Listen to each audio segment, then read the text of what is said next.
Então, vivemos num país com um riquíssimo registro fóssil. De facto, Portugal tem o maior trilho de pegadas de dinossauro do mundo, é o sétimo país com mais géneros diferentes de dinossauros. Foi descoberto, por exemplo, em Loulé, um fóssil de uma salamandra gigante, Metoposaurus algarvensis. Temos muitos géneros de dinossauros que só existem no nosso país, portanto somos um país com um riquíssimo registro fóssil. Mas, no entanto, a fossilização, a formação de um fóssil é um processo raríssimo, muito, muito raro. Porque é necessário que estejam reunidas algumas condições muito raras.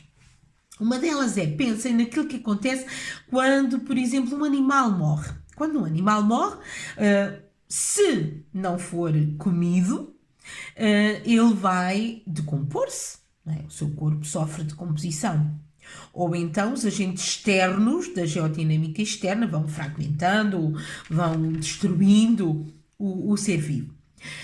De facto, tem que acontecer diversas condições essenciais.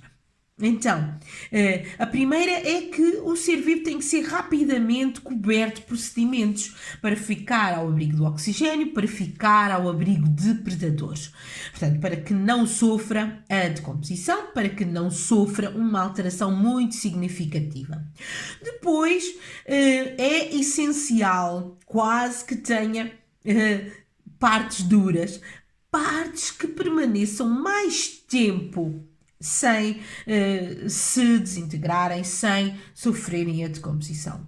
Portanto, estamos já a pensar que as partes que mais facilmente fossilizam podem ser, por exemplo, unhas, esqueletos, dentes, portanto, partes duras. No caso das folhas, por exemplo, as partes mais duras são as nervuras, ou o pólen das flores, que é extremamente duro. Portanto, é essencial que existam alguns tecidos duros que persistam, que se mantenham mais tempo. Ok? Vamos então olhar aqui para uma série de imagens que traduz exatamente o processo de fossilização.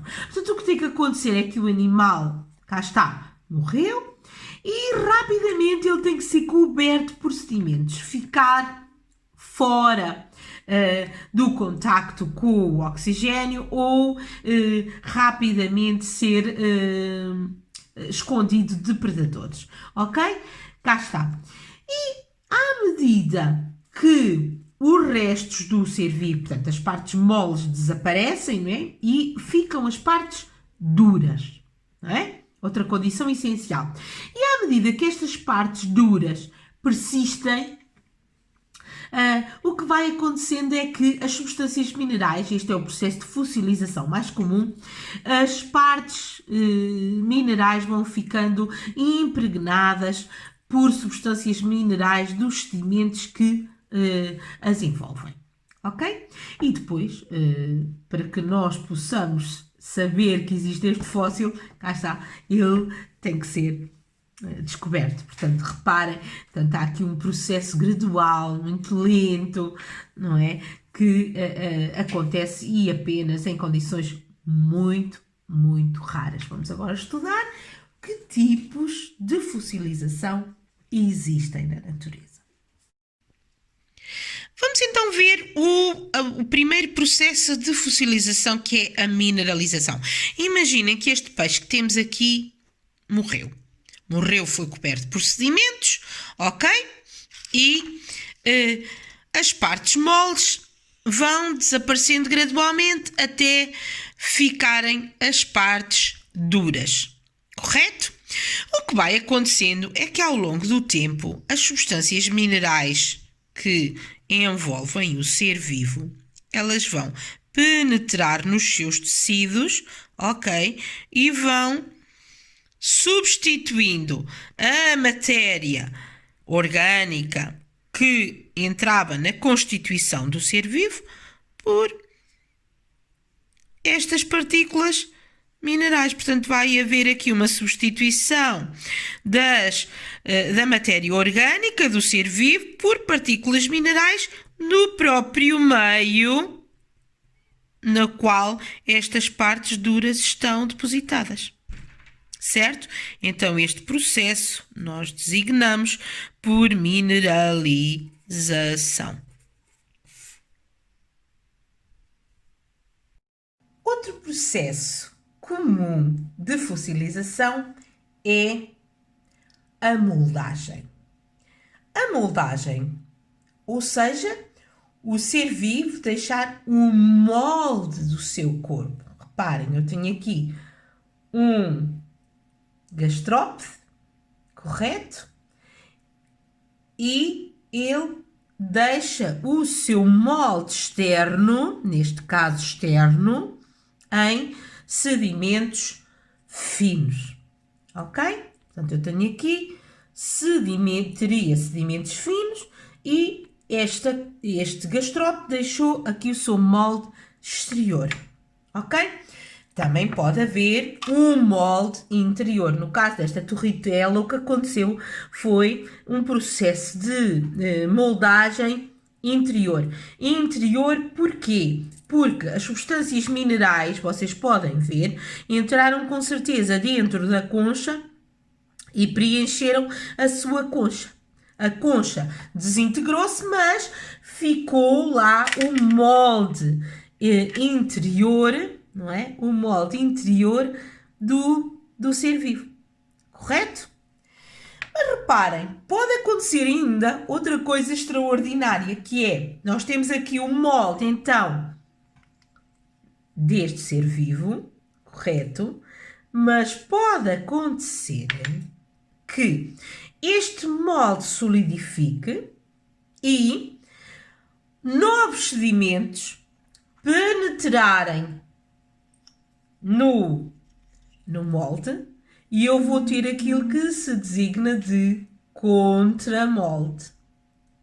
Contramolde. Ok? Portanto, tenho aqui a contramoldagem. Portanto, a moldagem e a contramoldagem são também um processo comum de fossilização. Outro muito mais raro é a conservação total.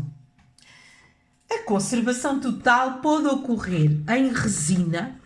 Neste caso, temos aqui um ser vivo que ficou aprisionado em resina. Neste caso, resina fóssil, que é âmbar. Ok? À semelhança daquilo que pode acontecer na atualidade na resina de uma árvore, um inseto ficar aprisionado, completamente englobado no interior da resina da árvore, ok? Ficar colado, aprisionado dentro da resina. Neste caso, reparem, ocorre uma conservação total do ser vivo, ok? Então, este processo é também designado de mumificação. Tenho aqui um mamute bebê com apenas um mês que terá com certeza caído no gelo e morreu. Este mamute bebê de apenas um mês ainda tinha vestígios, ou tem vestígios, da última refeição, portanto, de leite no seu estômago. Portanto, ele tinha apenas um mês quando caiu no gelo. E houve uma conservação total do mamute bebê, portanto, uma preservação quase total dos seus tecidos. Este processo, de facto, é super raro. Outro processo que pode acontecer é a impressão. A impressão é quando temos um material muito fino, por exemplo, uma folha, uma pena, deixar a sua impressão leve em sedimentos finos. Portanto, vamos recapitular que processos de fossilização são os mais comuns na natureza. O mais comum é a mineralização, ou seja, a alteração dos compostos das partes duras do ser vivo por substâncias minerais dos sedimentos que envolvem aqueles restos. Vamos ter a moldagem e a contramoldagem, sendo que a moldagem pode ser exterior ou interior. Podemos ter a conservação total, ok? E ainda a impressão. Estes são os processos mais comuns de fossilização.